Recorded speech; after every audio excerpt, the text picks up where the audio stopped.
Hi guys, welcome to the Arter server. So in today's video, I'm going to show you how to access the Virtual Console application on a Supermicro X8 system. Now these Supermicro X8 systems are really old and they were built over 10 years ago, and since then security has changed a lot in the web app space. And so the old apps use something like Java or the Java Web Start services, and those things are kind of being deprecated and no longer really well supported. And so if you try to access the Virtual Console interface of one of these old systems with a modern browser, even if you have Java Web Start installed, it just has a lot of problems. And I'm going to show you an example of that. So let's say here, this is Google Chrome, and I'm using a fairly new version, if not like the latest version, I think here. But so here, this is version 100.0.5359.124, right? So it's very recent one. And I have a Supermicro system of IPMI interface on 192.168.0.238. So if I come here, now I just log in with the default password. So far so good. But if I go to remote control and I click on launch console, I get this fail file incomplete. Basically, it refuses to download the Java Web Start application file, and for a variety of security reasons, right? And so I can try to resume this, and basically it's just not going to work. Okay, so now if I do the same thing with Firefox, for example, I'm going to get a very similar behavior. All right, I can still log in to the main page and don't want to save that. Remote control. Okay, so I'm going to click on launch console, and same thing. It's just going to, well, okay, actually it downloaded the JNLP file. Let's see if I can open this. Well, okay, that's really weird. This side, all right, let me close Chrome for a second here. Let's try this again. Okay, so it downloaded. Let's try to open this.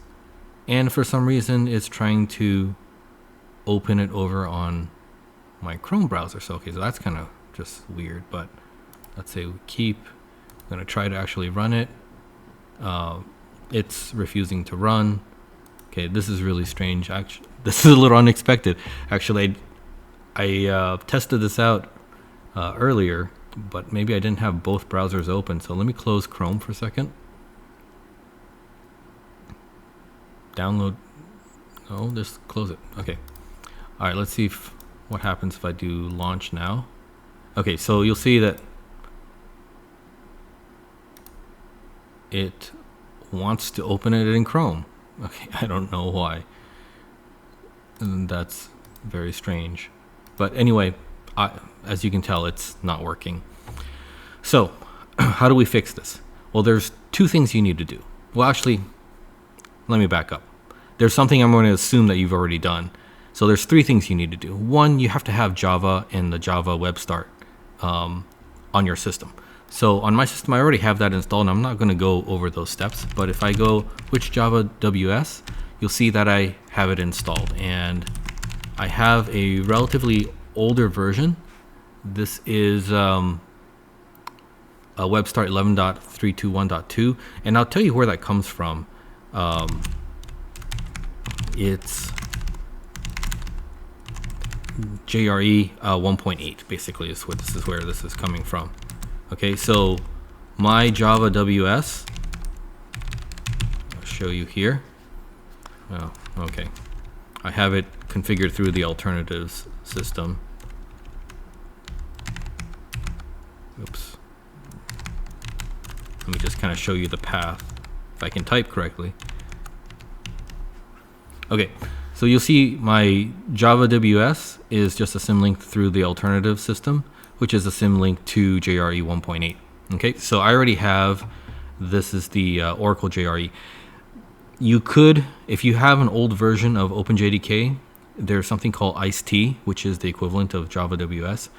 That project, from what I've heard, is no longer being maintained. So the latest version of OpenJDK JDK no longer has Java WS, or sorry, the ICE-T. So that's why I'm using the older Oracle distribution of Java 1.8, and it still has Java WS, and so this will allow me to do what I need to do here. So that's the first step, and I'm not going to go through the steps. Hopefully you can find instructions on how to get the Oracle Java JRE 1.8 installed, and it'll come with this Java WS. You need to configure that so your system recognizes it in the path, and I use the alternative system in Fedora to do that. Okay, so anyway, just make sure you have Java WS in your path. Okay, so the second thing you need to do is, you'll notice that all the modern browsers don't want to work with these old Java Web Start applications. So you need to use an older browser. So what I'm going to do here is I'm going to go for Firefox 33 download. All right, so I think right here, here's the FTP site. So let's see if we can download. So I'm on a Linux 64-bit system. I'm going to pick English US, and here's Firefox 33. And I'm going to go ahead and just download that. Okay, download complete. And over here, let me go to my downloads folder. So here are all the JNLP files that we were messing with just earlier and that weren't working. I'll go ahead and just delete those for now, so we have a clean directory here. All right, so I have the Firefox 33 here, and so let me just unpack this. So extract FBF Firefox. Okay.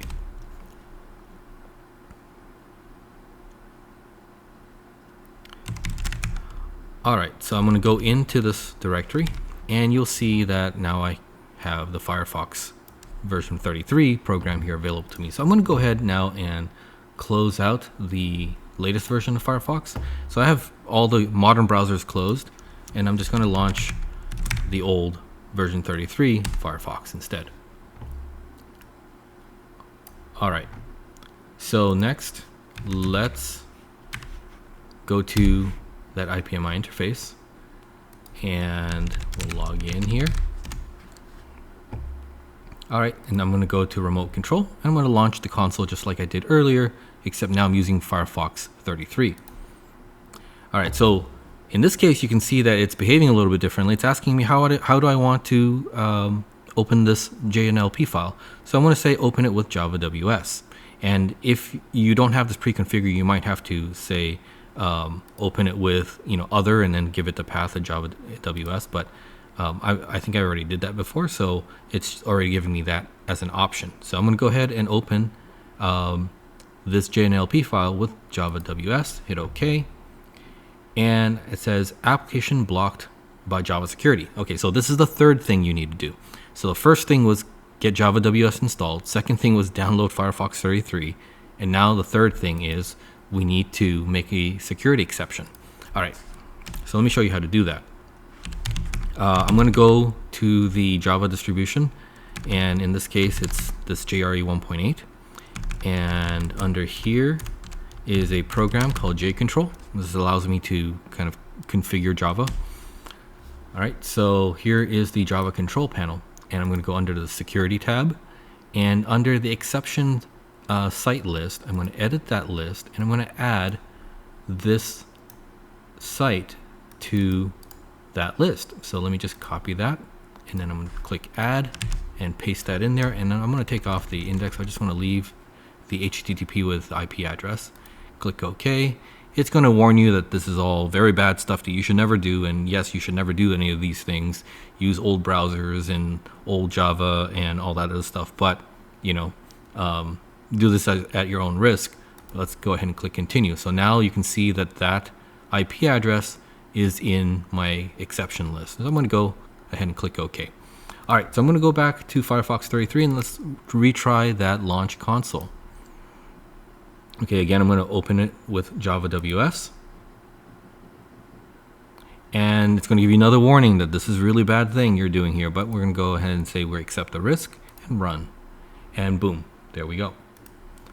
All right. There we go. All right, so there is the remote console app working again in, I'm recording this in 2023.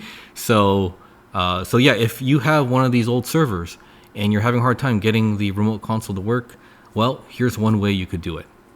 Install an old JRE 1.8 with Java WS, configure that in your path. 2, install an old version of Firefox, like Firefox 33, and make that one security change, and it should work. All right, so there you have it, guys. Hopefully this helps anybody who is using one of these old servers like I am. And if you like this video, please give it a like. And if you're new to this channel and you like this sort of content with server-oriented topics, consider subscribing to the channel. Also, if you want to support my channel, go check out my eBay store. I'll leave a link down in the video description below. I have the greatest selection of pre-flash IT mode HBA SAS controllers for your Unraid, TrueNAS, or ZFS, or any other kind of NAS server that you might be building that requires an HBA SAS controller. Alright guys, that's it for today. Thank you very much for watching and have a great day. Bye-bye.